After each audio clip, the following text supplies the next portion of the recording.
Okay, I have 9:30, so we're going to go ahead and start. First of all, thank you everyone for coming. We will have some folks who will join us a little later. It's a busy time of year, so the next 2 months are going to be quite busy. We're just finishing parent conferences at the elementary level, so that's always a fun time. So I'm going to go over some norms for everybody, and then we always ask folks to introduce themselves and say what school or schools that they represent. And so we'll start with that. So I'm going to start with our board members. So Board Member Kerr. No, we don't have a microphone. Oh, that doesn't work, huh? Sorry. So we do have two microphones, and thank you for saying that. So on the Q&A part, when we ask questions, if you can wait to start your question until we get you a microphone, because for those who may forget, the morning is always filmed and then posted later. And so it's really important for the audiences to hear what you have to say, and the only way they really can do that is if we have a microphone. Good morning, I'm Megan Kerr. I'm on the Board of Education. I think we're live streaming as well, aren't Yes. we? On our YouTube channel for anyone interested. Thank you. Good morning. Diana Craig, Head Board of Education. Good morning, Seth Linden, parent at Cubberley. Jordan Tracy, parent at Cubberley also. Terry Jameson, 2 grandsons at Marshall. Kelly McCarty, PTA President at Stanford. Liz Bennett, and I'm a parent for one student at Cleveland, Bancroft, and Milliken. Hi, I'm Rebecca Fast. I work in Parent University and High School Choice. I am a parent of 2 daughters at Keller Middle School. Aloha, talofa, everyone. My name is Malayath Bula'itomolatai Coleman. I'm the founder of Pacific Island Education Voyage. And I'm a parent of 4 children. 3 of them graduated from CAMS, and 1 was graduated from Torrance High. Karen Wolf, I have a 2nd grader at Adams Elementary. Eldora Smith-Baker, 1 son at Milliken, and grader. Rafael Nendo Flores, I have 2 daughters at Newcomb Academy, and I also graduated from Newcomb Academy as well. Wendy Sanchez, District Interpreter. Monique Ray, 1 student at Colin Powell, 2 students at Jordan High. Good morning, Erika Leos. I have 2 kids in Dooley Elementary and 1 in Bancroft. I'm Rick Turrentine. I have 2 granddaughters at Rogers and a daughter at Stanford. Chuck Howard, senior at Wilson High School. I'm Jennifer Poss. I have a daughter at Alvarado. I'm a parent. Hello, my name is Clemencia Crespo. I have 1 son in Cabrillo High School and 1 in Garfield. Good morning. I am not a prank. I am representing Nielsen Middle School. Good morning. I'm Jerlene Tatum. I have 4 children. I have 1 at Renaissance and 1 at Garfield. Good morning. Elsa Acosta. I have 2 children, 1 at Emerson and 1 in Stanford. Good morning. My name is Maria Loesa. I have 2 daughters, 1 in Bancroft Middle School and the other in Signa Hill. Great. Did we miss anybody? Okay. First of all, thank you everyone for coming. We have a packed agenda for you. For those who are new to the format, the only norms that we follow are, 1 is that we're always respectful of one another's opinions. Second one is that we want to share the opportunity for people to ask questions. So if you raise your hand and you ask a question, I may not come back to till other people have the opportunity to ask questions. The other norm here is that we don't talk about individual issues. So for example, if I were your child's teacher and you're really mad at me, you can talk to me offline. So that's the important piece. And just again, as a reminder, this meeting is being filmed and is being live streamed. And I want to take a moment to thank our OMS department for everything they do, because our live streaming with the Parent University, we've had up to, and correct me if I'm wrong, about almost 2,000 people watching some of our events or workshops, which is very, very exciting from the comfort. I'm sorry? That's correct. Correct, at home. I've even watched a few of them on the road, so not driving, but at other meetings. But it's all very exciting. So today we have a packed agenda, and I'm going to turn it over to Robert Tagorda, who will introduce our first guest, and then we'll go from there.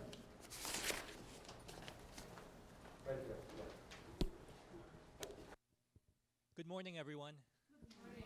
Good. It's always a pleasure for me to address this group and all of our parent committees as the Executive Director of our Office of Equity, Access, and College and Career Readiness. One of my primary responsibilities is to work on the district's Local Control and Accountability Plan, which is our district's plan and budget. And that involves gathering stakeholder feedback from groups like yours. And you might recall last year that the superintendent facilitated an exercise in which we had chart paper all across the room with all of these different ideas, something like 40 different recommendations that have come from many different stakeholder groups in the district. And then he gave you like 5 stickers. And with those stickers, you were voting for a series of different ideas. And what I wanted to tell you is that what the district has done with those ideas is we tallied up all of the votes across all of the different stakeholder groups and then presented the recommendations to the Board of Education and incorporated many of those ideas with our local control and accountability plan. So we want to take this moment to thank you for the ideas that you presented to us. We're going to go through another series of stakeholder engagement activities, actually starting later this meeting with the superintendent, facilitating an activity with you. But I wanted to take that moment just to thank you again for giving us so many great ideas and allowing us to present those ideas to the Board of Education. Today, as it relates to the LCAP, we have a special guest. Jerlene Tatum is going to give this presentation, which is a summary of the local control funding formula and the LCAP itself. The district this year has been working with community groups, including the Children's Defense Fund, Latinos in Action, Long Beach Forward, and Public Advocates, and a few other stakeholder groups in an effort to continue to expand upon and improve upon our stakeholder engagement practices. And part of that is this presentation, which we put together for our groups, and we're starting with the Superintendent's Parent Forum right now. So I'm going to turn it over to Jerlene, and she's going to guide you through these slides. Good morning. As I introduced myself earlier, I'm Jerlene Tatum. I have 4 children. I have a senior who's just turned 18, a 14-year-old 9th grader at Renaissance, an 11th grader that's in the 6th grade, and a 5-year-old kindergartner at Garfield. So just getting myself here this morning was just a little bit of a challenge. I have a quick question before I begin. How many of you are new to this parent forum? Okay. How many of them is like your second time? And how many of you have been coming here for years? Okay, I just wanted to know who I'm talking to. I need the clicker. First, I want to begin by saying thank you to Superintendent Steinhauser for making this possible for the community group to do a presentation. We're going to be doing presentations for the next, I believe, 3 months across the district at different parent groups talking about LCAP. And I want to thank Robert Tagorda for sitting at the table with us and guiding us and being a team member in this process and developing everything that's being developed coming out of last year into this year. So building parent, student, community power in district decision making. And the list of the partners are there. Outcomes. Now, I don't know if we're actually going to accomplish this in this next 11 minutes, but grow our collective capacity to have dialogue about our priorities related to LBUSD's budget and the local control funding formula. Everyone should be able to have this presentation on hard copy in front of them. Share information and feedback about new services and interventions designed to help close the achievement gap to inform future local control accountability plans. We're not going to accomplish all this. We don't have that much time, but this is something that we hope to accomplish over the next 4 or 5 months. Okay, so what I would like you to do, we're going to talk a little bit about budgeting. So at home, I know that we all do some budgeting. Can you turn to someone that's next to you, and how are your budget priorities set at home? Like, how do you make those decisions in your household, and who is part of those decisions? Is it your spouse? Is it your children? Is it maybe you take care of your parents? Maybe they're part of that process. But turn to your neighbor. What are your budget priorities at home?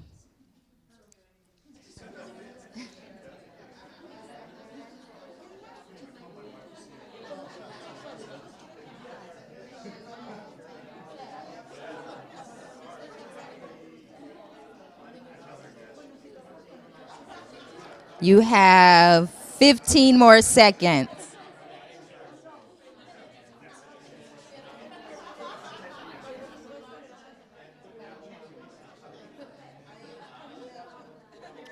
Okay, may I have your attention back? May I have your attention back?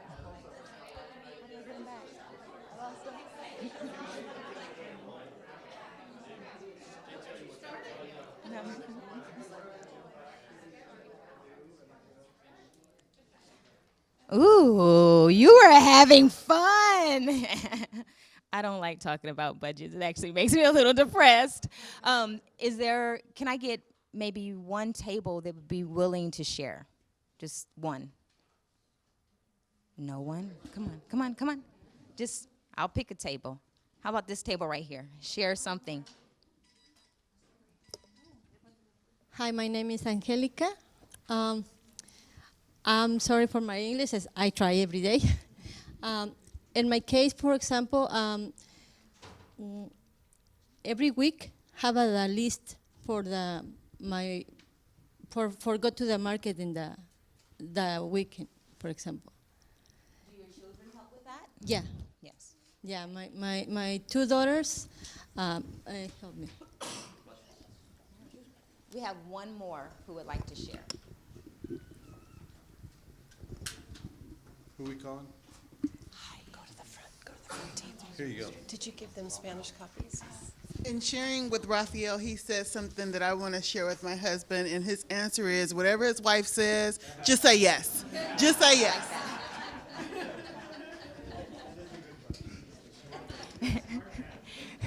Well, thank you for sharing. Thank you for sharing that, and I'm gonna pick up off your comment, like whatever his wife says, just says yes. The good thing in this district, we don't have to do that. The district doesn't just say, we don't have to say whatever the district says, we just say yes. We actually get to be part of the process. So that's what this is all about. I'm gonna kind of skip over this. So budget revenues. This just shows in monetary amounts, like where the money comes from, okay? But we're not gonna really go into that, but everyone has that in front of them. All right, let's talk about LCFF. So when Mr. DeGorda got up, right away he started talking about LCAP and LCFF. So for me as a parent, I'm constantly saying, well, we're making an assumption that everybody understands what that means. So it's like we have to constantly remind people what that means. So that's what today's goal is, to let you know, what does it mean? So local control funding formula. So in 2013, new investments were made into our schools in the way that they were going to be financed based up on need. The funds consist of money provided by the state of California. So this happens across the state. This is just not Long Beach, this is the state. I don't know, do other states do this as well? No, so we're unique in that.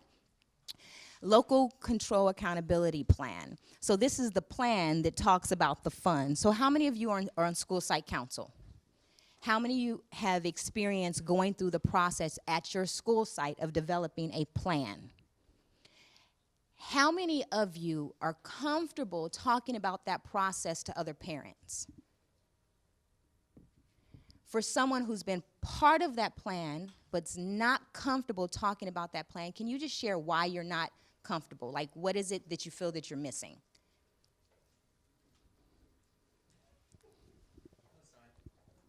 Well, as a Pacific Islander, because we are a subgroup, we're not part of that process, actually, if you really look at it.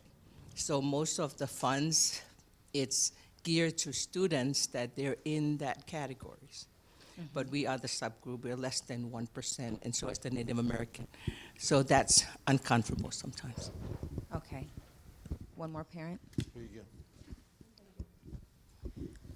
go. My challenge has been that there's a lot of information that's provided up front, and so while I understand most of it, I do homework at home to review it. I feel like part of the challenge is that when you're having an incoming new members in the school site council, we're all looking at it as if we're all on the same level of education, and not just personal education, but just also education of the system, education of the school district, education of whether you understand everything and all the language that is in place. I serve on a school site council where my daughter does not attend, but I find that a lot of parents come into it really blindsided by everything that's being downloaded, provided to them all at once. And so I can't imagine for myself, while I may be educated, I think it's overwhelming. I completely agree. I'm normally with a team of people, and this morning I was texting everybody, and I'm like, are you sure I'm okay doing this by myself? Because out of the group, I'm the parent, and I struggle understanding. And I'm a visual learner, so the way that I understand, I have to relate it back to my child. So I think it sounds like we're experiencing or feeling similar thoughts in this. So in that, I'm going to need your help. One, I'm going to need you to provide feedback, and I'm not sure what's the best way to give feedback on how you think we can better prepare parents for this conversation.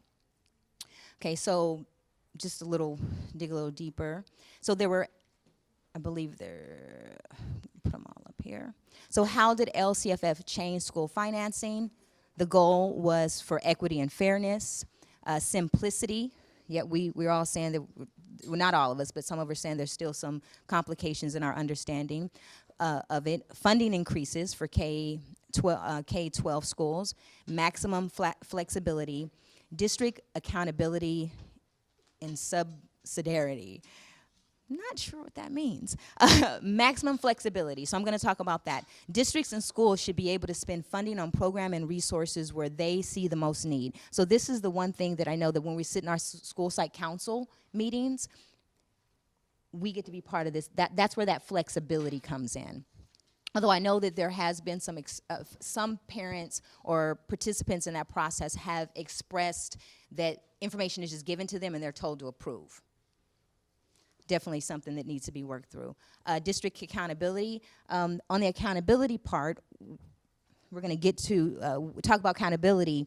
It's the transparency of it all. That's where we get to hold our school sites accountable. Okay, so how is funding generated? I am not going to go over this slide. I'm just going to pop it up here. Okay. Something that I wanted to mention for those of us who have children at Title I schools, this gets a little confusing for us in that understanding of that. All right. Okay, I'm going to bypass this as well.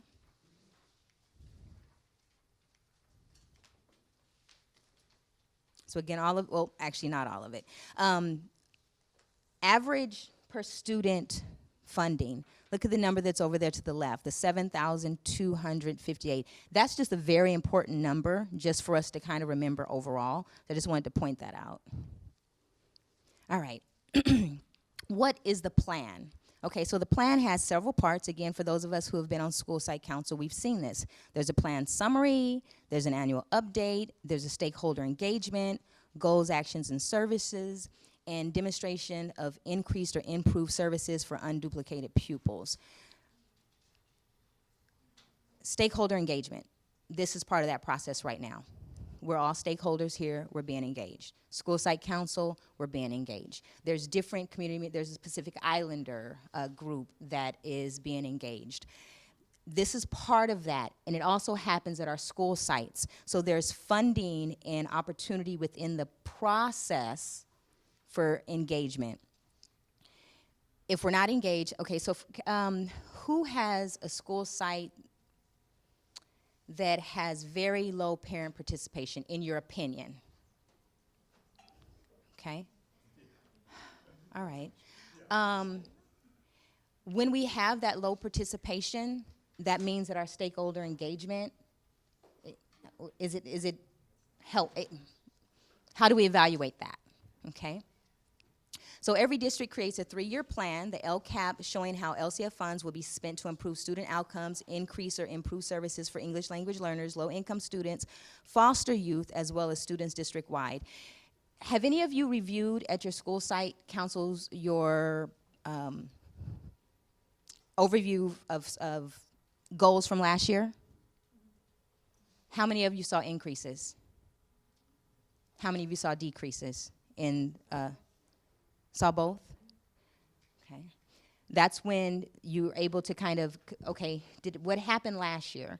Did we allocate the proper funding and resources there? Okay. All right, accountability. So how do we keep each other accountable and our school sites accountable? LBUSD offers transparency on the website for this process. You can look at your school site, correct? Like all school sites have their individual plans up. You can look at the full plan because all the individual plans are created into one massive plan, correct? And I think Mr. Tagorda is responsible for that. So this is, we should be able to pull this up. Oh, I gotta go over here. So from the school's website, it's under, what's the click from here, from home? How do we get to this page? It's lbschools.net. Mm-hmm. And then there's a local control link at the homepage. Okay, so directly from the home page, we can take a look at the local control formula. Did I click that right? Anything happening? Uh-oh.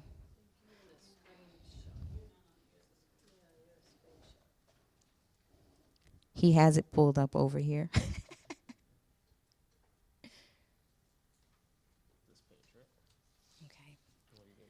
Yeah, that's good. It's offered in 3 languages, English, Spanish, and Khmer. Right now we have the draft up for 2019. All documents related to this process are located on this page. 2018's plan is up here, and if you can see how the district has broken it down for us. How long has the district been putting all this information online for the community? Well, since the inception of the LCAP, we've placed documents online, but in the way it currently looks for the past 2.5 years. And the budgets have been online probably for the last 5 to 8 years. Yes. All the budgets are online, so if you go on your budget piece, you'll see every school's budget. Okay, so I'm going to go back to the PowerPoint. So I'm going to attempt to.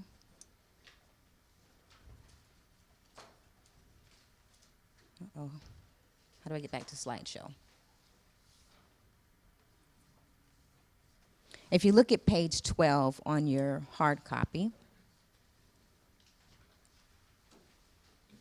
okay, you can see how the plan is laid out. Now, I know this is a lot of information. It's a lot of content to take in, yet it's available to us. And we have to imagine our principals are going through all of this information as well. I know as a parent, some of this it's hard to digest, and I'm kind of focused. There's 2 areas for me that are really important. One is the area of social-emotional learning. So I'm always going there, and I'm always looking at the data for students of color. So that's kind of where I just focus, because the rest of it is just a bit overwhelming for me. I lost the clicker. I guess I do it this way. So there's an annual update. So there's a plan. There's an annual update. Stakeholder engagement. So this talks about the process that took place in the process, correct? talks about the process that takes place, although stakeholder engagement or parent engagement is part of the plan. Goals, actions, and services. I'm going to jump over this because I don't want to explain unduplicated pupils right now. Budget. So this plan is created to come up with a budget. So if you look at the blue, the big circle of the blue, that shows how much of the funding comes from the LCFF, from the state LCFF. Okay. So the state has 8 priorities in their that they're focused on in the plan: basic conditions of learning, common core state standards, parent involvement, student achievement, student engagement, school climate, access to curriculum, broad curriculum, and then other student outcomes. One thing about the school climate, the district every year puts out a survey, I believe in the springtime? Around February, and it evaluates school climate. And we're talking about climate, we're not talking about air conditioning. We're talking about what kind of environment are our young people and families stepping into in the school process, in the daily school environment. Okay, I am going to, Mr. Tagorda, can you help me out on this slide? New supports for our 30th highest needs schools.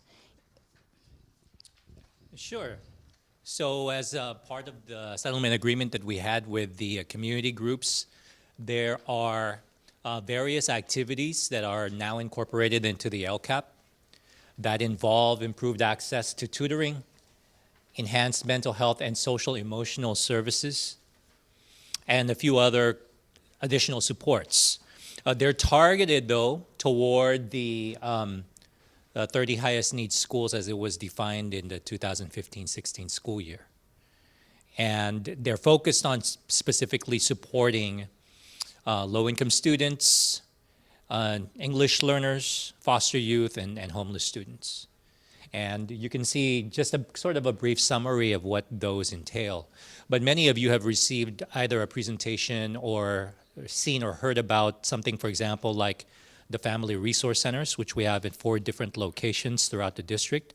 That's part of what this slide is talking about.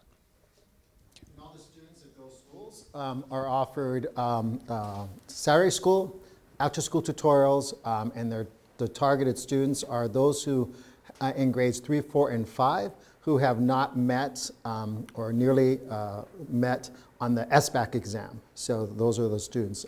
So you'll have some schools that will have 150 kids on a Saturday, and other schools that a high school may have a couple hundred, to be very honest with you. So the 2 big high schools are Jordan and Cabrillo that have the big programs on Saturday, and then we'll bring you the list in a bigger font so you can see those, and they're all Title I schools who have that. So. Are there performance metrics on this? Yes, there's performance metrics and everything. So in the LCAP, for example, all schools are supposed to grow by a certain percent. Our subgroups are supposed to grow by a faster percent. And so when schools don't do that, we actually then, when I say we, the administrative staff intervenes. And I'll explain something later after Ms. Tatum's done. I'm going to give an example that just happened yesterday. So. My youngest child attends one of those top 30 schools, or those at-need schools. And this year, during the first week of school, I actually received a listing of the Family Resource Centers and how to access it. And when I saw it from being part of this process and kind of knowing how that came to be, I was really excited, and I took a picture of it and I start sending it to everybody. Look what I got. So this is, to me, is an example of our input. We didn't have to purchase just what the wife said. The community was able to give some input, and I think this definitely demonstrates an example of that. All right, so back to I know this was really broad, and this is our first roll through in doing this, so I know the team is going to look at this and we're going to be like, we have to take out some of these slides. That's a little bit too heavy. But the biggest points that I wanted to make sure clear today, one, we need to understand what it means. When we talk about LCAP and LCFF, we need to understand what it means. Yes, that means we're going to have to do a little bit of studying. Like one parent said, they take the time to study. We're going to have to study to understand it. Yet at the same time, how can we translate that so that we can share with other parents to be part of this process? Because it is kind of intimidating. And like I said, for me, I've chosen to pick specific areas, and the team, the community team that I work with, they know that Jerlene is going to stay right on these two issues here, because trying to look at it all is a bit much. Yet what I would like to do is encourage any of you who have parents that want to be involved, start talking to them or even ask them, do you know what LCFF is? Do you know what the LCAP is? And find out if they understand or not understand, and start having dialogue with them and invite them into spaces where they can learn. Because first we need to learn a little bit about the process, and then and at the same time engage into the process so that we can determine where we want our funding to go.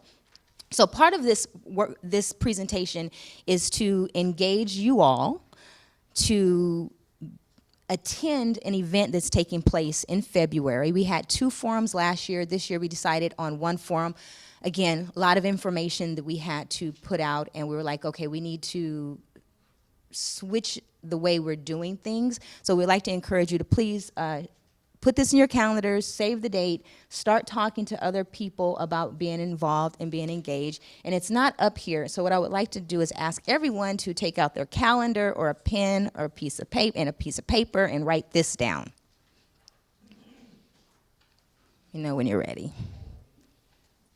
Okay. Also, as part of the plan to engage parents and to inspire them, on December 5th, there is going to be an event, a dinner event held at Cabrillo High School. And it's going to be called, or we think it's going to be called, Closing the Achievement Gap Together. And it's going to be an opportunity for parents, stakeholders, educators to come together and listen to a presentation by Dr. Pedro Nugara, hope I said that correct, that's going to be talking about some of the different ways that we can work together. He's going to be talking about some of the data specific to Long Beach and just addressing some of the different issues that have been brought up over the last couple years in this process. So that's December 5th. Thursday, the district will probably send out information probably beginning next week. It's going to be a dinner.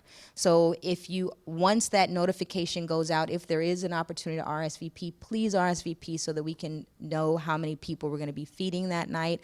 I'm guessing there's going to be childcare, right? All right, there's going to be childcare, so hopefully, I don't know, maybe we can negotiate something with a partner to do some engagement with our children at the same time. But November 5th, Thursday, at Cabrillo High School, come out to be inspired and learn other ways to be engaged. And if you know that there's parents who are foreign to this, that is the event to bring them to, okay?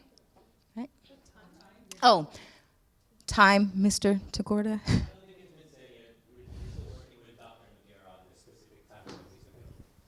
But we'll make sure that everybody, well, the entire district, but you'll get multiple notices about the event, on both events, actually.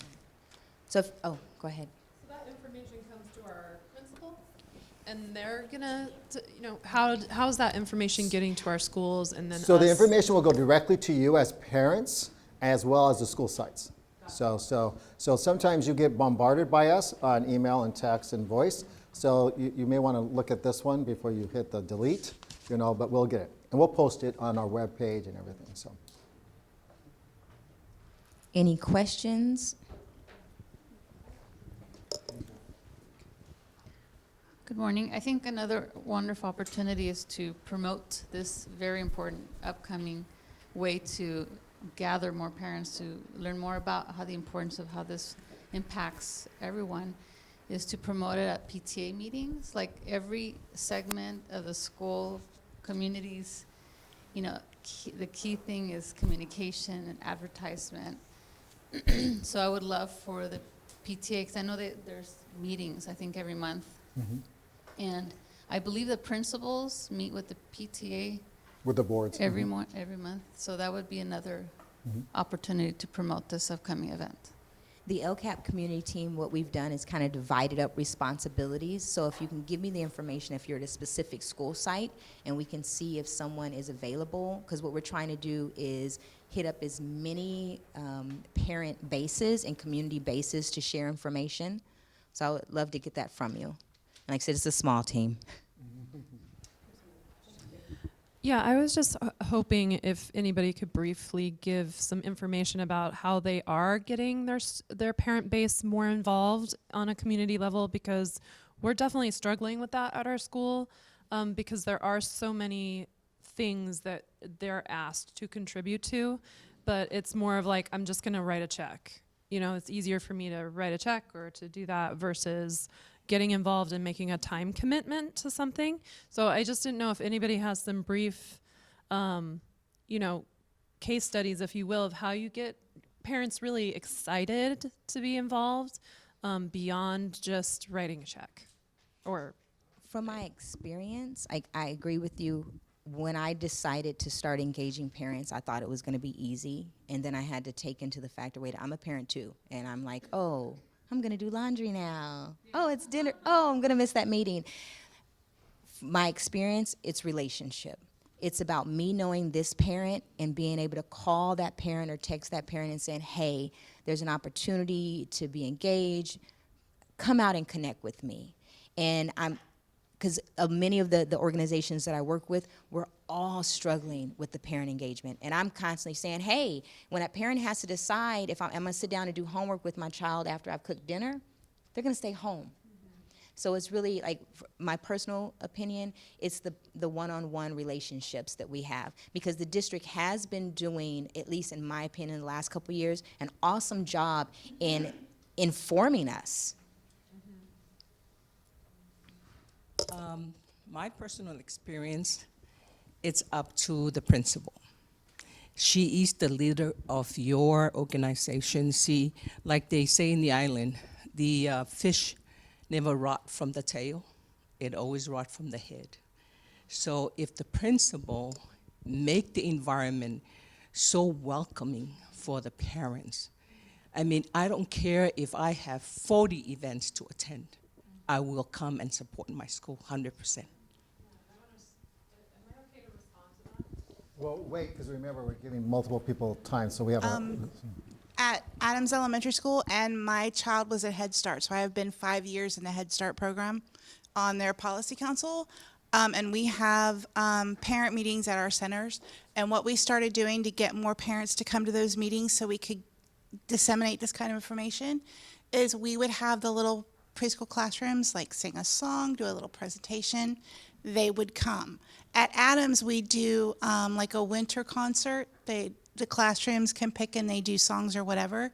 And that's the time that we then, the VIPs and some of us, go around and talk to the parents that show up to those and spread the word that way. If you have the kids doing something, 9 out of 10 times, at least one parent or one family member is going to come out to watch that.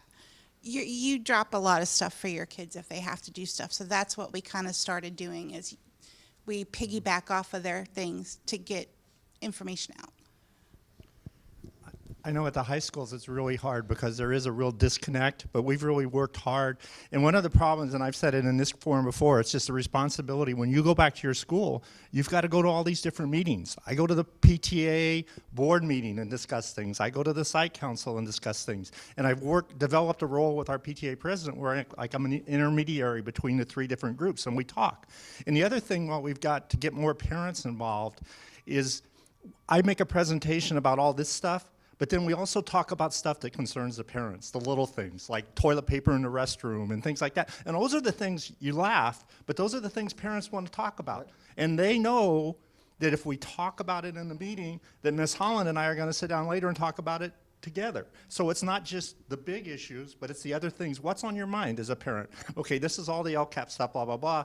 Oh, you're worried about the restrooms. Oh, you're worried about this. And all of a sudden, those are tangible things that parents want to talk about. And you kind of mix it all together. And then what you said back here is very important. You got to have a responsive principal that's willing to open the door and let you go in and say, hey, this is what the parents are concerned about. Whether you like it or not, this is what they're talking about. And then, you know, and see what everybody says. But it's got to be like water dripping on stone. You know, it's just, this month you get a few parents. Next month, you know, somebody passes the word that if you go to this meeting and you bring up your issue, then it's going to get talked about. And if you keep doing it, slowly you see that parent group swell. And it's got to be a lot of stuff, not just this, but what's going on in your school. What's affecting you? What are the issues that you have with the school? And that's how we're doing it. One more, and then we'll wrap So this in the part up. words of Maya Angelou, speaks to what everyone was saying. Like, you will not always remember what a person said, or what a person gave you for your birthday, or whatever different, but you will always remember how a person made you feel. So I have 3 kids. My youngest is still in elementary. And when I walk into a school and you feel welcome, piggyback to what you're saying, and supported, there's that trust and that relationship that's being created.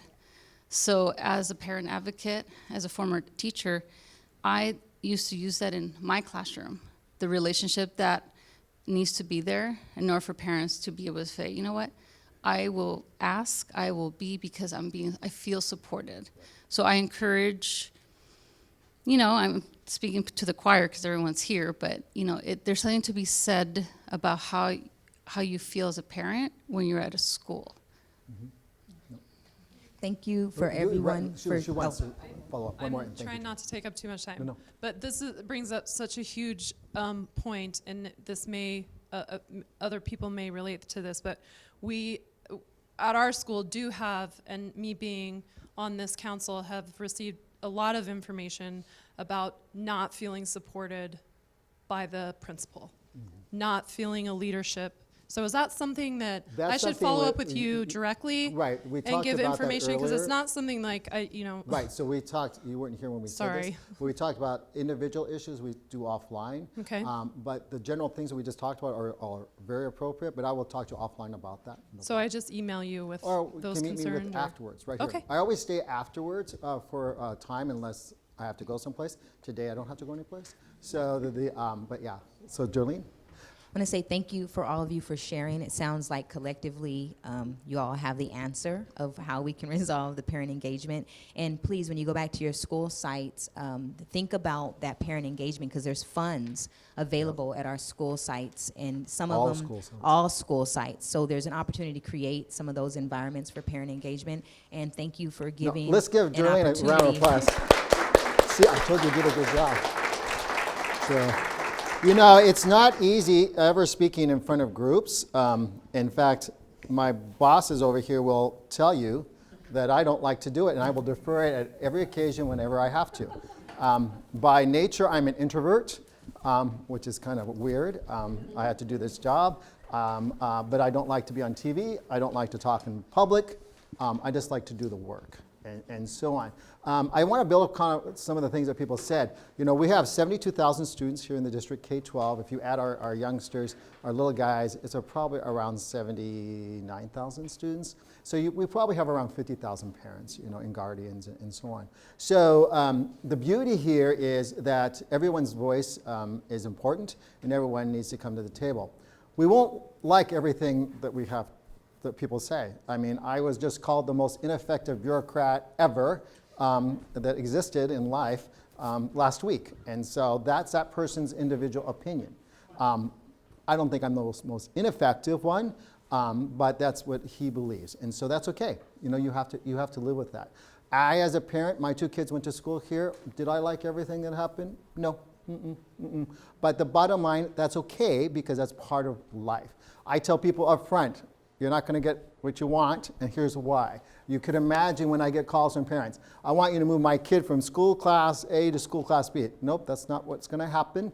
The board doesn't do that, I don't do it. Fire this coach. Nope, we don't do that, you know. That's not what we do. It would be chaos if we were managing 3,000 classrooms and 84 buildings. So, but the beauty is that we have to listen and we have to respond. And the beauty of the LCAP process is that even though, as Jerlene said, it's a 3-year program, it can be modified on a regular basis, and it is. So a couple examples that came out last year were we want parents ask for more parent workshops and things. Parent University now, that live streaming that we talked about earlier, that's one example where they have a whole series of workshops. They've expanded their workshops. Some of them have had lower attendance than others. Some have had as many as 1,900 people watching them online. The beauty of these things being televised here is that you can go back, as Chuck has said, and you can go back to your school sites and say, hey, I want to show you a clip of just this piece on that part, whatever that topic was, you know.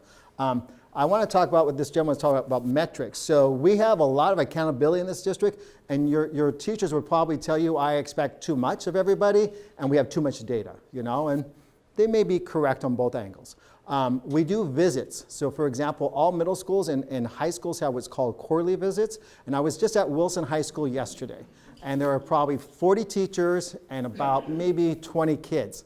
And this is a 3-hour meeting. Now can you imagine you've got the superintendent, the assistant superintendent of high schools, his director, the head of research, and the head of special ed all there listening to all the data points. You know, how many kids are college and career ready? How many kids are going to graduate? How many D's and F's do you have? And then the kids told us, and it was beauty. I told them they filled my bucket, and I could have quit yesterday and been a happy camper.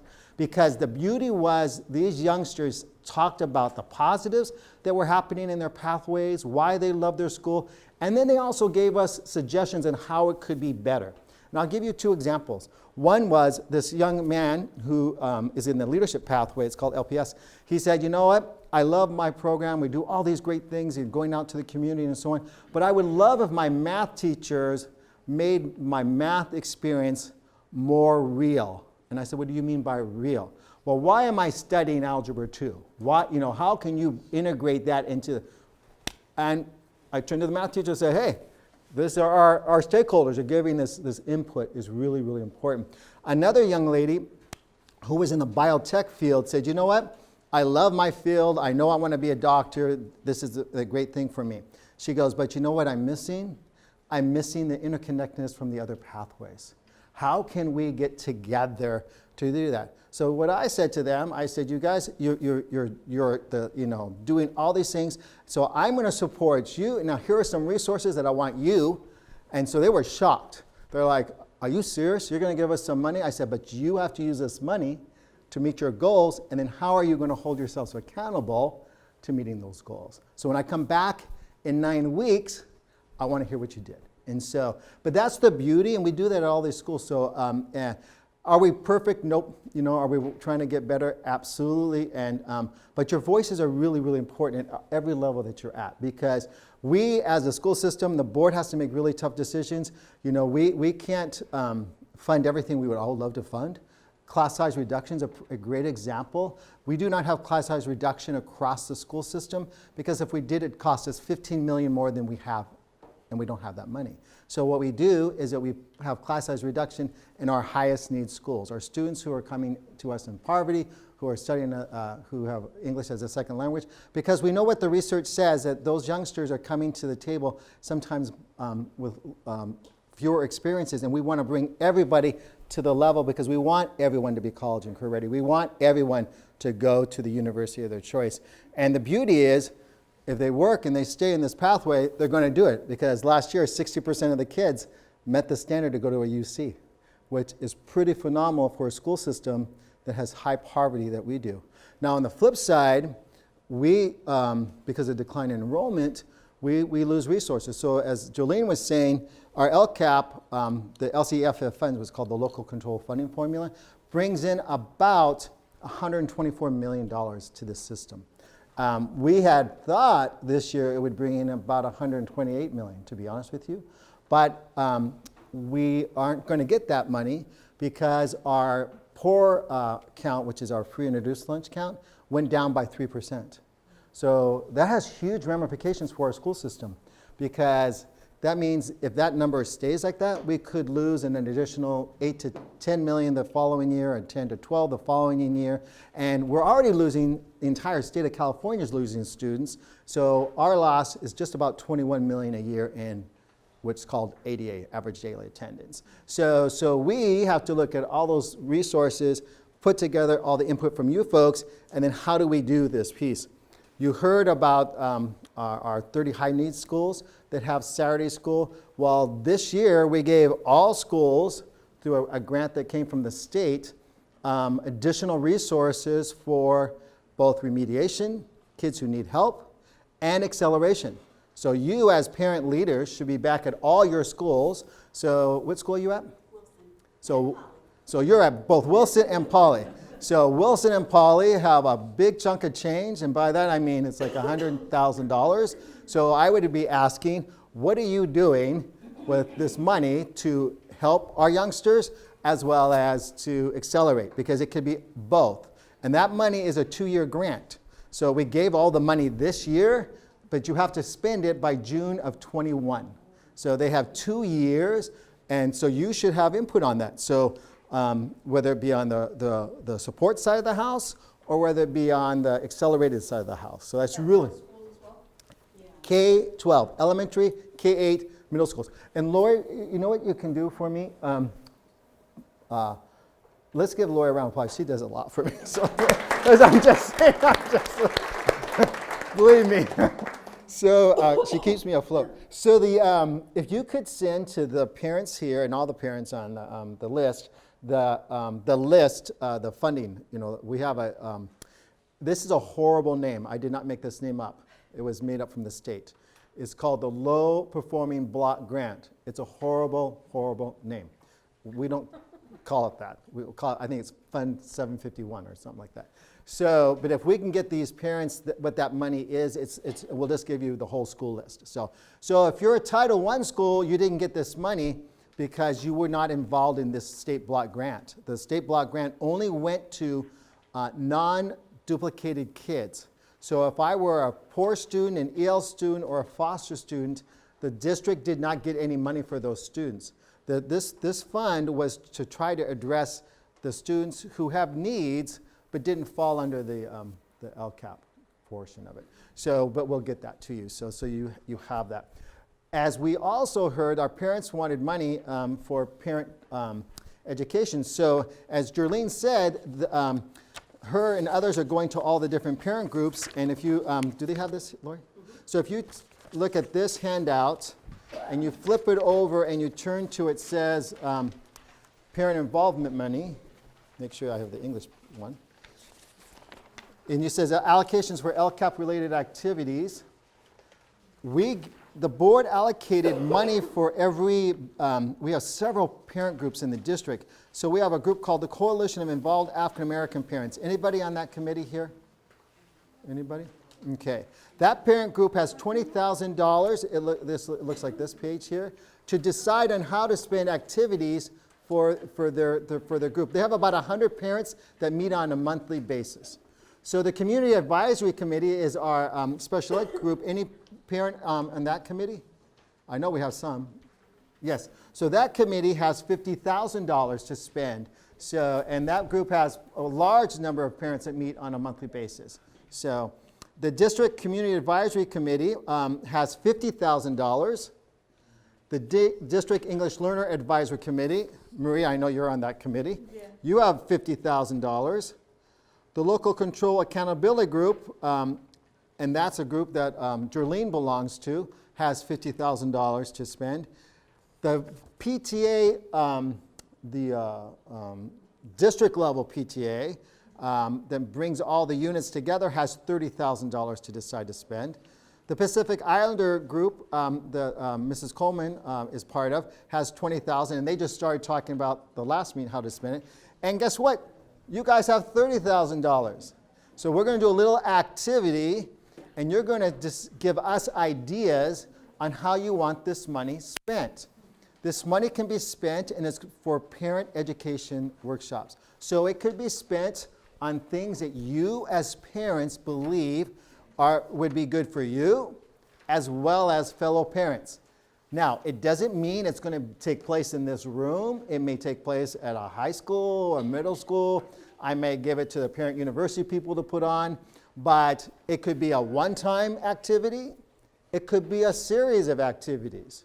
So, for example, you could have a series of workshops that you feel are really important. So this $30,000 is for us as a collective to decide how we would like to spend the money. Now, many of you belong to a lot of these groups. So you should be giving your input on all these different activities, and these activities would be open to all. So I could go to the Coalition of African American Parents and participate in an activity there if I felt it was one that's going to help me. I could do the same thing for this group, the PTA group, and so we have about $300,000 that the board has allocated at the macro level.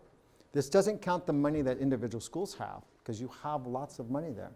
So our job next is at your table. You each have a paper that Lori's passed out. I want you to take about 10 minutes and talk amongst yourselves of different topics you'd like us to investigate. I want you to appoint a recorder, because the recorder is going to write down the topics. You see it says one time, which might just be a one-time workshop, or it could be a series of workshops. So for example, the budget, we've talked about budget. This is my 38th year in the school district, my 18th year as a superintendent. I love budget. Most people don't. My wife does not like budgets. So you know what? So I balance my checkbook to the penny. It's really, really important to me. So that's kind of crazy. But as we heard, budget's complex, especially school budgets. So you may say, can we have a series of budget workshops so that we can make it simple? Because all we want is simple. You don't need to know all the strings that I know. You don't need to know that stuff, but what you do need to know is the important part. So that would be a series. I would recommend a series, because you can't learn it in a half hour. You know, it took me probably 35 years, to be honest with you, to understand all of it. So let's take the next 10 minutes, talk at your groups, and then we're going to share as a whole. Okay, if we can, the person who's talking now, the last 5 seconds. I'm going to call on each table to give us one idea. And even if your idea has been shared, oh, I'm too loud, sorry. Even if your idea has been shared, you go ahead and say it. And then if the recorders could make sure that we give Lori your copy, and then we will type it up and bring it back at our next meeting and do some prioritization, and we'll start getting this program ready to go. So I'm going to call on this table first to go. So any idea that you have, even if you haven't written it down, is okay. Okay. Hi, everybody. So we had two. One is for high schools, for high school parents, how to secure scholarships. So it's a little bit more for those who are going to college. So it's a little bit more, you can go out and look for scholarships, but help me secure them. Help the parents know which ones, and don't just give me a website to tell me you can go out here and find it, but which one is really going to land something. And I know you can't be that, descriptive, but it's so much, you just don't even know where to go. So which ones have been successful for the students in particular classes, in particular schools? Great topic. This table here. So we echoed the understanding district and school site budgets would be great as a series. Yes, please. That. We talked about anti-racism, anti-bias, tolerance type training in a series format. Community building, like we just had a long conversation about. We would love that, one time or series. And students in tech maybe aimed at a lower age range. I know that Parent University does sort of high school, junior high, for those that have phones and are, for those kids, but What about for our younger ones? How, can we talk to those parents too? Excellent. And we'll go over here at this table. Give us an idea that you came up with. We discussed social media and technology, and that we would love to have a series of parenting workshops, and just one where maybe elementary parents came in and listened to. I would even love for teachers to speak to parents about what they've seen over the years and how the use of too much technology and social media has changed attention spans and social relationships. And then also bring in some high school and middle school families and kind of come up with a plan. If you have an elementary age child, you're kind of dipping into the technology world and social media eventually. How can we create family plans to prepare for that? And then if we're already in it in high school, what can we do to make things better? I appreciate that. One thing, another pet peeve I have is when folks are walking their children and they have earplugs in and they're not communicating with the children. I see so much of that today. Just so this table here. Who wants to speak? Poor Julie. You've been nominated. Just one or multiple? Just one is fine. Just one.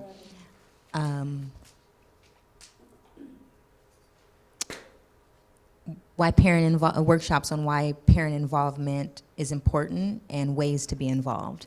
Because part of the concern is like, what are the boundaries for parents? Is there too much? But also know where can parents be involved and how they can be involved. Yeah, Yep. I get it. Excellent. Thank you so much. Over here at this table, and then we're going to jump over here. So our group came up with a couple of the similar things. The social media is a concern, maybe some work in that area. Budgeting, in terms of parents don't always understand what funds can be used for what purposes. They see construction going on and say, gosh, their district's spending a lot of money there. Why don't they spend it on such and such? And of course there's grants and special funding from the state that can only be used for certain things. But parents kind of need a perspective on that. Chris's famous acronyms list. Education. There's a lot of acronyms, and it would, maybe a little workshop, a fun workshop on what those are all about. Substance abuse is another topic that we thought was worthy of some looks. So. Excellent. Thank you. Over here, this table, sir. So I think we'll just address the first one, which is the concern of vaping and providing parents an opportunity to be aware of what their children are doing, and then for the kids themselves, awareness of the health issues related to doing so. This would be targeted at the middle and the high school level. Probably a series of workshops, and then the impact would be improved health for the individual kids, and then potentially the health of the school psychologically. Some of the kids have expressed concern about going in the bathrooms when kids are vaping in there. It just sort of creates an uncomfortable climate environment for them. Excellent. Thank you. Back here at this table.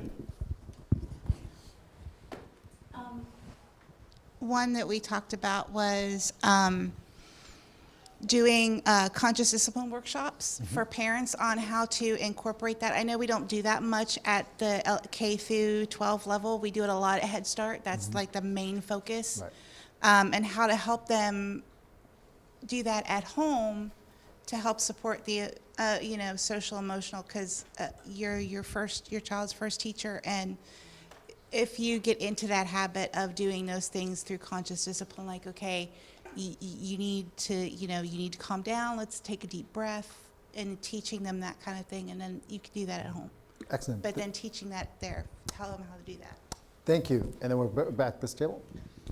One of the ideas that we talked about is the workshops on student safety, security, and comfort. And I think it's two prongs that we talked about. One is the actual mechanics of safety at schools, but also how to communicate with your kids about what's going on, because sometimes they climb up, particularly at the junior high and high school level. Yep. And how to communicate and how to draw things out from them. Yep. And then another one that we talked about is college prep benchmarks, having workshops on that, or maybe having periodic meetings with freshman parents so that they start early in that process. Excellent, thank you. And make sure, if you could raise your hand once you're done, that Lori and others will come and collect those. It's really, really important. Just to kind of build upon some things that you've already said, at our next meeting in January, Chris Itzen, you're going to love him. He's a dynamic speaker, is going to do a whole workshop on social media and some of the topics you talked about. So you be prepared to give him ideas on how we can extend the series and do it at a bigger diversify the levels for elementary, middle, and high. He was just at a couple of our high schools presenting to the kids, student leaders on the campus about this. You're probably, if you have a high school kid in the district, you're going to hear about some things that we're going to be doing. I'm not going to share with you the exact high schools, but we are going to be doing some pilots on vaping, and it actually came from one of our kids. One of our kids has a project, and he called me up, and he actually lives a couple blocks from me, and in his high school program, he has to do a capstone project. And he goes, Mr. Steinhauser, I have a proposal for you. And so I said, okay, let's go to Starbucks, let's meet. And his proposal was there's a device called, it's through a company called, I think it's FlySense. Well, they actually sense the vaping and actually noise too for bullying. And it goes to the administrator's phone and says, hey, go to the 100 bathroom. And guess what? You get caught. And we take care of that matter right away. So, so you're going to hear about that. And if it's successful, it's going to go system-wide. But here's a great example of a young person who's kind of said what you said. He goes, you know, Mr. Steinhauser, there are certain bathrooms we stay away from and because of X. And so I just love it. So, you know, these kids come up with these great ideas. Can we do this? Yes, we're going to do it. We're going to do a pilot. And because as we do everything in the district, if it works well, it's going to get rolled out fast and furious, and kids aren't going to like it. So, you know, I mean, this is going to be the honest truth. So, but it is a serious health issue. I was in San Diego about a month ago, and a young man who was 16 years old had been hospitalized and almost died. And so he got on the TV and said, listen, if you haven't started, don't start. And if you're doing it, stop. He goes, by the grace of God, I'm here today, because he actually flatlined. And so, but he wanted to make it an announcement so people saw him, a user, and because he said, I didn't think anything would happen, you know. So it is an epidemic. Our city council has actually put a ban in and others. And so, so it's going to take all of us working together to kind of accomplish that. Wilson PTA is paying for an expert to come, and we're going to have a meeting, and we're going to have it in our auditorium. We're getting the date finalized. Can you give us the date? Yeah, I started to say, I just tried to get the date, and I'll have it by the January meeting. Excellent. But we decided to have it in the auditorium because we want to invite other schools to come. 1,200 people can show up there. So next month, the January meeting, I'll bring the date and the information, but we decided it's a major issue at the high school, and we're going to actually pay for some renowned expert to come and do a nighttime presentation. So I'll bring that next month for everybody. Yes. Just real quick, we haven't even tapped into the serious secondhand smoking effects on the kids that are not vaping. Correct. So that is something that's actually more concerning to me because my kids don't vape. So that's something that's been in the back of my mind. So I applaud you because I've had several meetings with the principals at Milliken about this serious epidemic. So I really appreciate all the efforts. Built upon what was said at this table, the health issues smoking. and the Yeah, side effects thank that you. all this stuff has. And so the beauty is, everyone thinks things are going to happen to them, but it does. And so the beauty is that we're going to tackle this problem together. So. And if I can just do a plug for Parent University, our last mental health series workshop is on Tuesday at Browning at 9:30. In this last workshop, we're going to have a whole team of psychologists, psychiatrist, a substance abuse counselor. They work with youth. They're from the Long Beach Child Youth and Adolescent Center. And we're going to be going over scenarios and how to talk to your kids about these issues. They're also going to have a breakout session where you can ask one-on-one questions of these counselors. So it's our last session of the series. I invite you all to come by. It's at 9:30 at Browning on Tuesday. We don't put these online because it's kind of like almost a parent therapy session. So we wanted parents to be vulnerable and ask questions. So these sessions are not online. The one Tuesday night is about mental health. Also, 2 counselors from our district are going to be doing a workshop on mental health issues, suicide, and how parents can help. So that's Tuesday. So. Thanks. We're passing out two pieces of paper for you. One is a letter that some of you may have already received, and another one is a flyer on some free or low-cost internet access that we actually started last year. So for folks who it depends on income, qualify, there's a variety of programs that will help with internet. Last year we had over 600 families sign up. So just for a point of information, about 80% of our families have internet access. So it's really targeting that 20% that don't.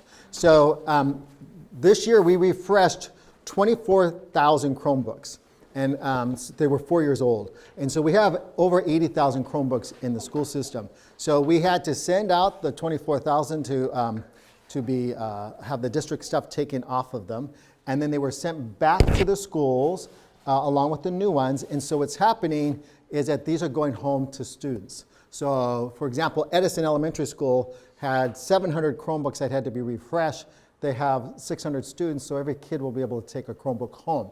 So if your child comes home with a Chromebook, he's okay. It's okay. They're not in trouble, they didn't do anything wrong, it's all good. And it might have a D on it, which means discard, because when we give away state property, we have to say that it no longer fits our purpose. And you might say, well, why are you giving these Chromebooks away? Because they're called G4, Generation 4 Chromebooks. We're actually using Generation 6 Chromebooks today. And the reason is that Google will no longer, you know how people update their apps and their programs and so on? And a lot of our teachers use Google apps and different programs in the school system. They will no longer support certain programs, the new programs that they have. So they won't, the Gen 4 won't access that program.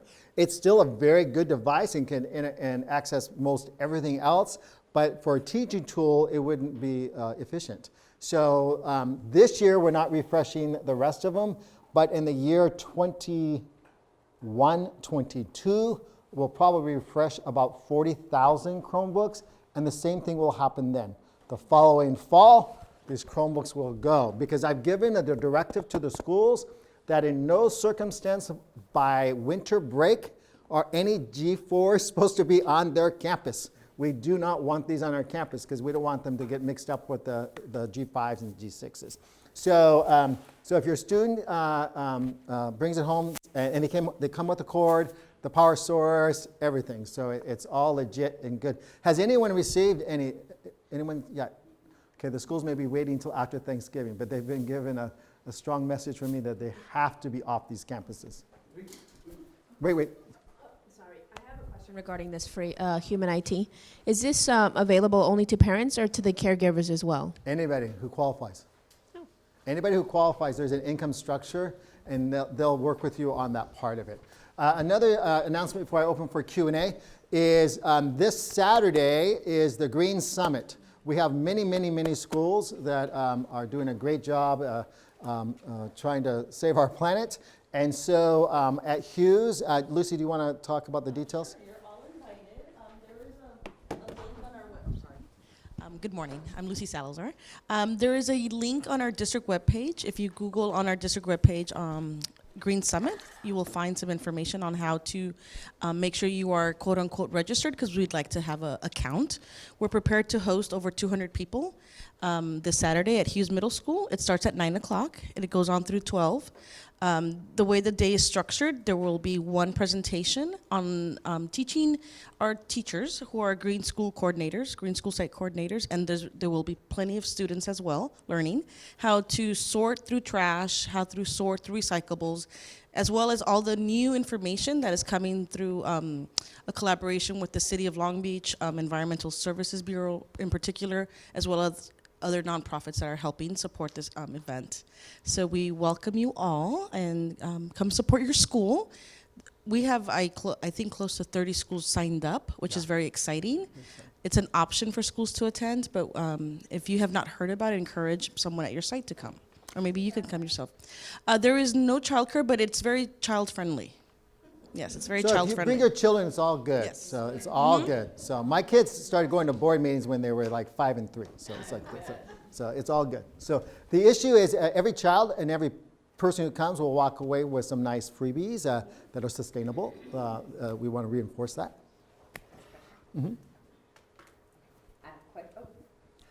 had a question about the handout that you passed Sure. out earlier.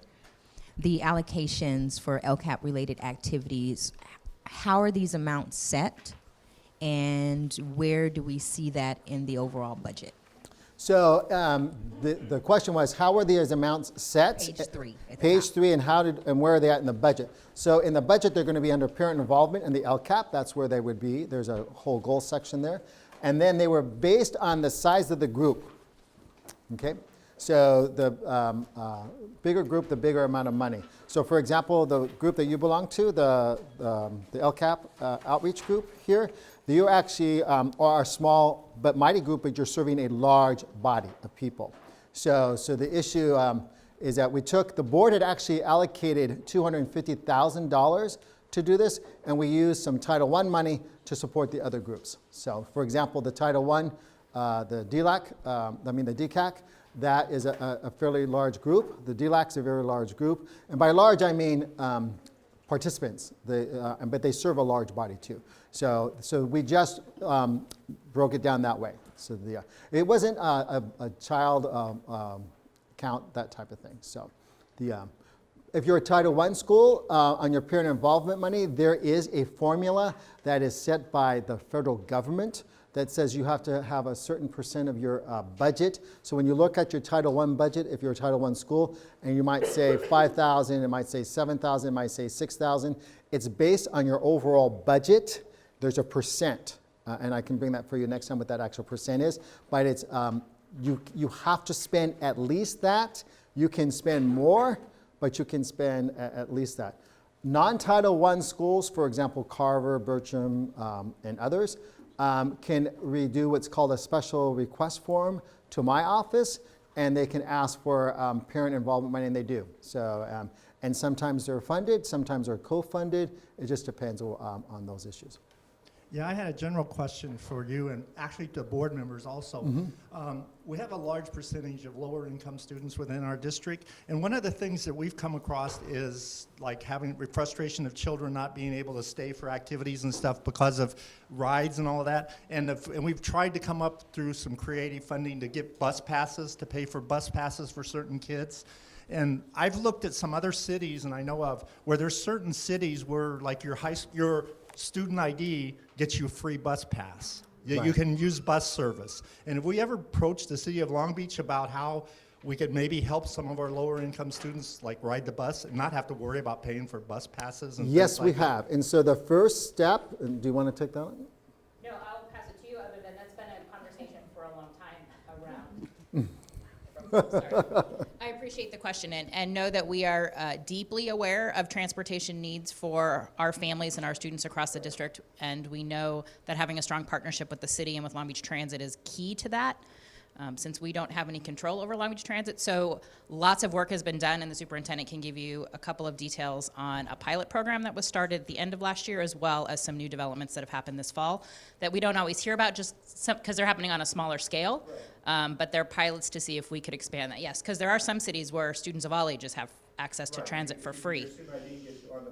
Correct, from K all the way up. So we would love to be one of those cities. Yep. Personally, I would love to be one of those cities, and I think we try to make moves every day and every year to get us closer to that. So if you want to fill them in on some of the details. As Board Member Curry said, talk about this transportation issue. We're blessed to work in a city where everyone gets along and works together. So a couple of the pilots is that the mayor has met with the institutions, the 3 educational institutions, and so all of our students who go to college will have that exact piece. Because that is one of the issues when we found under the College Promise, a lot of our students who live in North Long Beach, for example, couldn't get to City College easily. And there was no one bus direct route.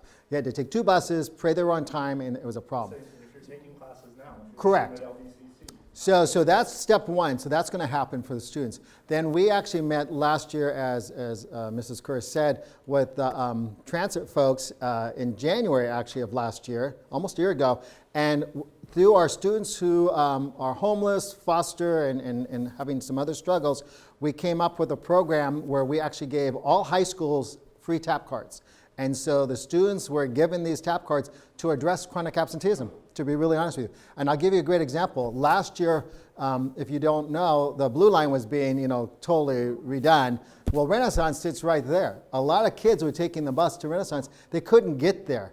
Just by giving those students who needed it the TAP card, it reduced their chronic absenteeism by 50%. Wow. It's just that little thing. So then but we weren't giving yes? Can you clarify that they're free?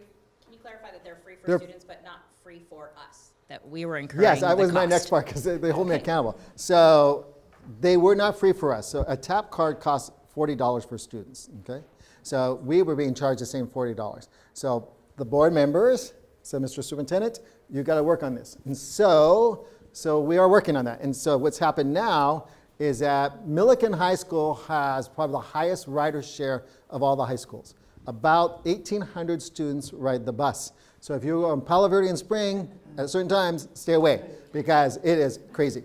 So it is. And so we went based on the directive of the board and said two things. Can we get a deal? Because we shouldn't be paying full price.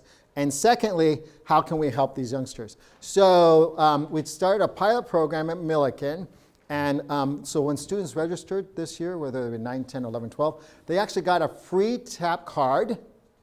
And if they reload it, they're loading it at a different rate at $30. And I can't tell you, they were shocked. They're like, are you serious? This is free, And so it's been beauty because it saves the company money because they no longer have to take cash. It's more efficient so the buses can get out of there on time. And the kiosk is right there. And we did, again, a pilot because we said, if the biggest school can do it and it can go off without any problems, then we can replicate it at the other schools. And so that's our plan. So to be very honest, so as you've heard, this is a multi-level, multi-year thing. Our goal is exactly what Board Member Kerr said, is that we want all youngsters to have this opportunity. And so I think we'll get there. It's just going to take us some time. So but I appreciate the mayor and Long Beach Transit working on it, because we were having individual schools doing their own thing. And it's like, this is crazy. Just work with us as an entity, and then we go from there. So again, a great, great program. I have heard no negative feedback from the folks at Milliken so far, so it's been good. Back here. I just have another general question. Looking at the agenda, I noticed in the evening meeting there's assessing reading K through 5. And just for me and other elementary parents, I come to the morning meeting. I usually can never get to the evening meeting. So is there a way for us to get that information that's being presented? So we will, and I'm glad you brought that up. So we're trying something different. We did it last year. It seemed to work, and we're going to do it again this year. So because, again, parents are involved in so many things, we wanted to streamline the activities for you. So the assistant soups at the 3 levels are taking over 3 of my meetings in the evening. I'm there, but it's really their meeting, okay? And they present different topics. So we will have them come to the morning meeting in the future to present those same topics. Because the evening meeting is not videotaped, but you all are invited to the evening meeting. It's at Robinson tonight, and so if you want to come. So but that's a great question, because we want to make sure we do that. And all the PowerPoints, Microphone. all the handouts, Microphone. all the PowerPoints, all the handouts, everything will be posted on that link and on the superintendent's webpage. Yeah. So if you want to see what goes on through all the documents, it'll all be loaded. Yeah. Other questions, sir? You mentioned earlier about declining enrollment. Has the district done an analysis of what the causes are and where the kids are going? They're very simple. There's actually 2. One cause is redevelopment. So the redevelopment of the downtown area, for example, at one time we were busing 19,000 students, most of them from the downtown area. We haven't bused a single student out of the downtown area in 10 years. And what's happening is, so I'll use Edison Elementary School, for example. Edison Elementary, at the height of the busing and the overcrowding of the school system, had about 900 kids with 1,900 kids being bussed out on a daily basis from 2 major locations, the school and a park called Drake Park. The school today has 600 students with nobody being bussed out. So you can see a community that had 2,800 K-5 students now has a community of 600. That's crazy. And if you go downtown, you'll see old buildings being torn down and high rises being put up, and they're very expensive. So the average rent for a two-bedroom is $3,000. You have we have a whole affordable housing income. So where we're seeing our biggest decline is in the downtown area, the west side, and the north part of the city. Where we are seeing, and this is the crazy part, growth is in the east side and in Lakewood. So you would think, I live in Los Altos, okay? I do not live in an estate neighborhood. Those homes were built by Whaley in 1949. They were all 2- and 1-bedroom homes with 1-car garages. Crazy. The average house over there now is about $850,000. I've had 3 homes on my street sell for over $850,000 in day one. It's amazing. And so homes are selling outrageous amounts of money. So the issue is that as people buy in, it's very, very difficult. What I worry about as a superintendent, and we're actually meeting with our city leaders about this, one of the great things about Long Beach is that, and we're the largest employer in the city. I have 10,000 employees. We are the biggest because all the other companies have left. So 65% of my employees live within the boundaries of our school system and send our kids to school. If my teachers and other employees cannot afford to live here and have to go to the Inland Empire or go someplace else, that's going to have a major input. So you probably heard the mayor maybe a month ago talk about a teacher's village in the downtown area, which would be affordable housing. That's, we're talking about how can we build these things and think differently, because we just can't sustain that way. When in 2002, when I became superintendent, we had 98,000 kids. Today, we have 71,000 kids. So the issue is, and the private school enrollment is the lowest it's ever been in the district's history. When I went to school here in the district, 10% of the kids were in Catholic schools. Today, it's 5.8, okay? So we have 2 charters. So the issue is that it's a great place to live, but it's an expensive place to live. So we have to see how we can do that, because people want to come here. My neighbors who moved down the street moved here from West LA, and I said, well, why did you move here? They go, we moved because of the schools, and it was affordable. And their home was $850,000. I was like, well, I can imagine what West LA is. I have no idea. And so, but it's a huge challenge that we have. I worry about that as the superintendent, and I also worry about it as a parent. I have my kids, and I want my grandkids to be close by, and to go to school here. So, Lori, can we bring in the prizes? I do want to take. So just one of these and then 2 of these. Actually, you know what? I'm going to take the floor while he's in the back. Oh, you caught me. There was one.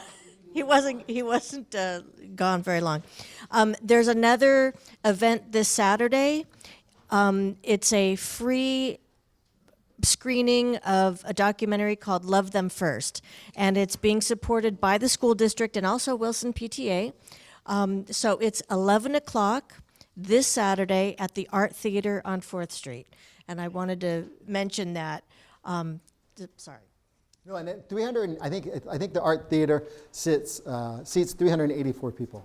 If you haven't been there, it's a beautiful theater. I love that theater. I can't say that. So, but that was the first theater that I was allowed to go. I have 5 brothers, and I'm number 3, so there are 3 little ones after me. And so my parents allowed us to go to the movies on our own. I think when I was 12 years old. And so back then, I think it was 50 cents to go to the movie. And I think we had 50 cents for popcorn or some crazy thing. So, but it's a beautiful theater. So please make sure you have your ticket. I will stay out afterwards for those who need to ask me questions. Jerlene, I'm going to give this to you for presenting. There's Frozen 2's coming out. I never saw Frozen 1, so the prizes today are apple pie, because it's that time of year. My wife is Dutch. She was the first one born here in the United States. She's number 6 of 7. And there's this thing called stroopwafels. These are excellent treats, especially with warm coffee and hot chocolate. So, so these are, they're not low calorie though, I'm going to tell you that. And then we have, you can tell I like sweets. Swiss Miss, all these different types of chocolates, and then obviously good chocolates. So I'm going to start calling. The way it works, whoever gets the first one gets to pick wherever he or she likes. So, and I always read the last 3 digits. So the first one is 122. 122, whoever has that one, come on up. 122. All right. You get to choose it. Whatever you, so chocolate, milk chocolate, hot chocolate stuff. Hot chocolate. Okay, 134. 134. Who has 134? 134. All right. 148. 148. Whatever you want. Go ahead and pick. It's all good. Those are really good. Oh, 123. Who has 123? Oh, that's good luck. All right. So the last 2 people get pie, and so this next one is 126. 126. Oh, wow. Hey, that table hit off. Thank you, everybody. Have a great day.